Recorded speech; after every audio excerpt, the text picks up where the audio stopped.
प्रिय विद्यार्थियों, मैं डॉक्टर श्यामा अग्रवाल, सह आचार्य संस्कृत, राजकीय डूंगर महाविद्यालय बीकानेर से संस्कृत साहित्य स्नातकोत्तर पूर्वार्ध के द्वितीय प्रश्न पत्र के अंतर्गत साहित्य दर्पण पठनीय है। साहित्य दर्पण के द्वितीय परिच्छेद में आज हम लक्षणा शक्ति के बारे में कुछ जानकारी प्राप्त करेंगे। लक्षणा की परिभाषा देते हुए आचार्य विश्वनाथ कहते हैं, मुख्यार्थ बाधे तद्युक्तो ययान्यो अर्थः प्रतीयते रूढ़ेः प्रयोजनाद् वा असौ लक्षणा शक्तिरर्पिता।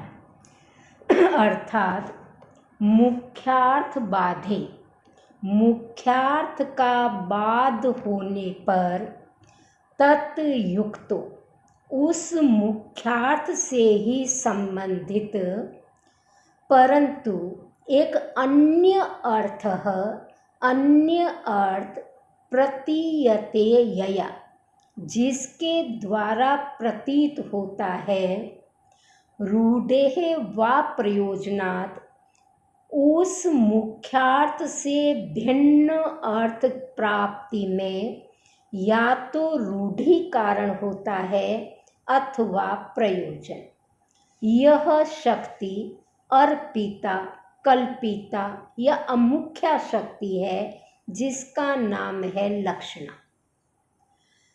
उक्त कारिका के अनुसार लक्षणा के 4 कारण बताए गए हैं। मुख्य अर्थ का बाध होना चाहिए, मुख्यार्थ के साथ ही लक्ष्यार्थ का संबंध होना चाहिए तथा या तो रूढ़ि हो या प्रयोजन हो। या हम इसे इस तरीके से भी समझ सकते हैं कि लक्षणा की 3 अनिवार्य शर्तें हैं, तभी लक्षणा शक्ति की कल्पना की जा सकती है या हम उसका प्रयोग वाक्यार्थ सिद्धि हेतु कर सकते हैं।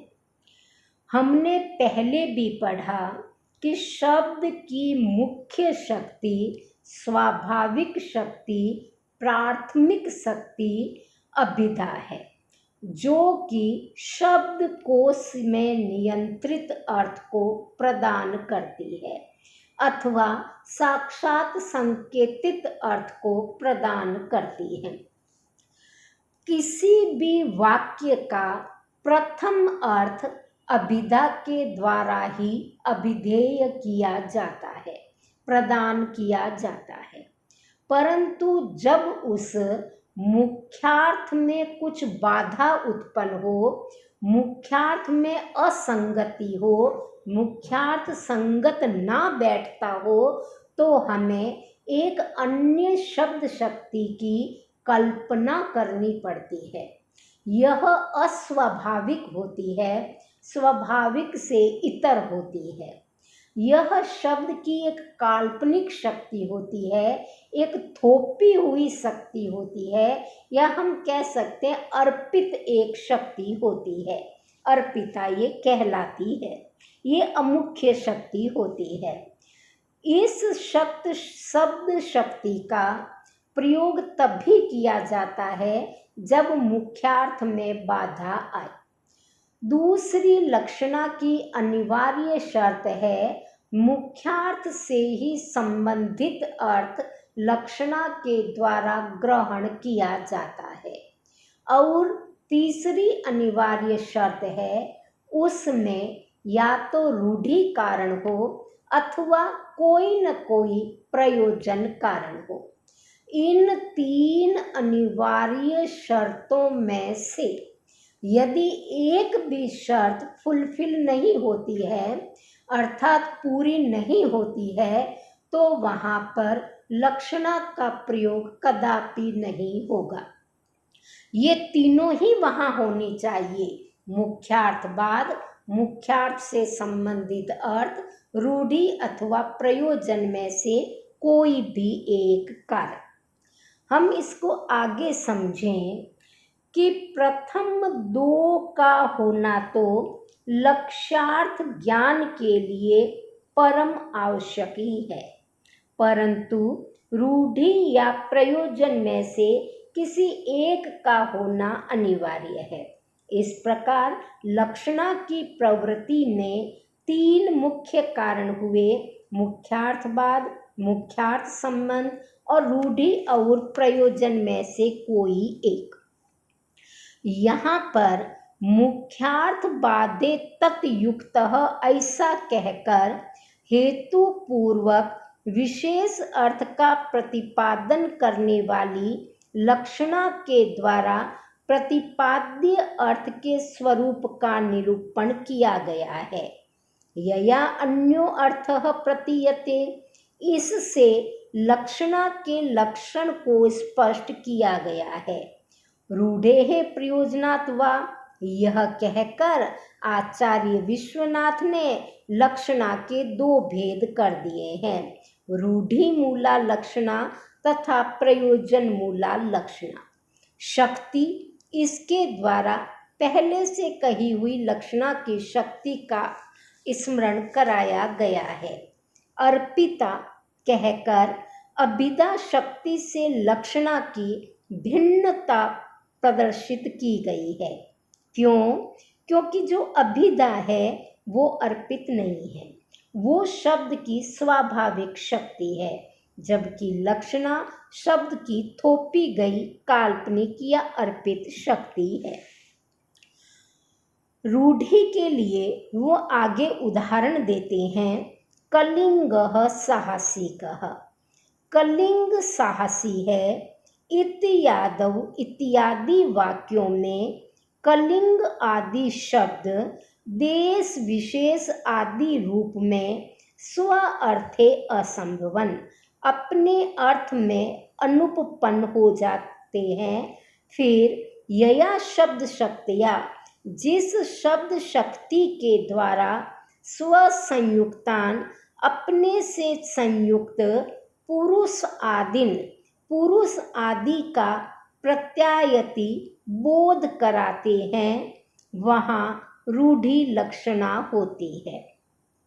तथा जहाँ पर गंगायाम घोषः, गंगा में घोष है, इत्यादि वाक्यों में गंगा आदि शब्दों, गंगादि शब्द जलमयादि रूपार्थ वाचकत्वात् प्रकृते असंभवन, जलमय आदि रूप अर्थ के वाचक होने के कारण अपने प्रकृत अर्थ में अनुपपन्न होकर के स्वस्य सामीप्य आदि संबंध संबंधिनम, अपने अर्थ के सामीप्य आदि संबंध से संबंधित तटादिम बोधयति, तटादि का बोध कराते हैं। सा वह शब्दस्य अर्पिता, शब्द की अर्पित अर्थात अमुख्या, स्वाभाविकित्रा, अस्वाभाविक अथवा ईश्वर अनुद्भाविता, ईश्वर से अनुद्भावित शक्ति लक्षणा नाम वाली है। यहाँ हमने रूढ़ि और प्रयोजनवती लक्षणा का एक एक उदाहरण पढ़ा। रूढ़ि का उदाहरण था कलिंग साहसी है। इसका जो अभिधा शक्ति है उसने प्रथमार्थ दिया, अभिधेयार्थ दिया, वाच्यार्थ दिया कि कलिंग नाम का देश साहसी है। जो देश है वो जड़ है और साहस चेतन का गुण है, इसलिए देश अर्थ में साहसी इस अर्थ की संगति नहीं बैठती है।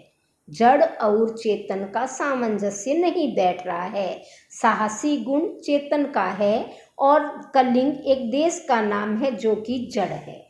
इस अर्थ में बाधा उत्पन्न होने पर इस मुख्यार्थ से ही संबंधित एक अन्य अर्थ लिया जाता है कि कलिंग देश का नागरिक साहसी है और इसके पीछे कारण है रूढ़ि। हमारे बोलने की परंपरा, हम ऐसा ही बोलते हैं, भारत वीर देश है, एक्स कायर देश है, या अमुक जो राज्य है वो धनी राज्य है, अमुक राज्य गरीब राज्य है। तो ये हमारे बोलने की परंपरा है, ये पारंपरिक तरीका है, ये रूढ़ि लक्षणा का उदाहरण है। दूसरा उदाहरण है गंगायाम घोषः। गंगा में अहीरों की बस्ती है। गंगा एक जल प्रवाह का नाम है जिसमें एक तिनका भी नहीं रुक सकता, तो भला उसमें पूरी की पूरी अहीरों की बस्ती कैसे संभव है? यह मुख्यार्थ बाधित होता है। मुख्यार्थ में बाधा आती है कि जो गंगा है वो तो जल प्रवाह का नाम है और उसमें मकान का बनना या पूरी बस्ती का बनना असंभव है। मुख्यार्थ में बाधा उत्पन्न होने पर मुख्यार्थ से ही संबंधित एक अन्यार्थ लिया जाता है कि गंगा के किनारे पर अहीरों की बस्ती है। अब इसमें कोई रूढ़ि तो है नहीं, इसमें प्रयोजन है, और वह प्रयोजन यह है कि तट और तटी का संबंध है कि जो गुण गंगा के जल में है वही गुण अहीरों की बस्ती में भी है।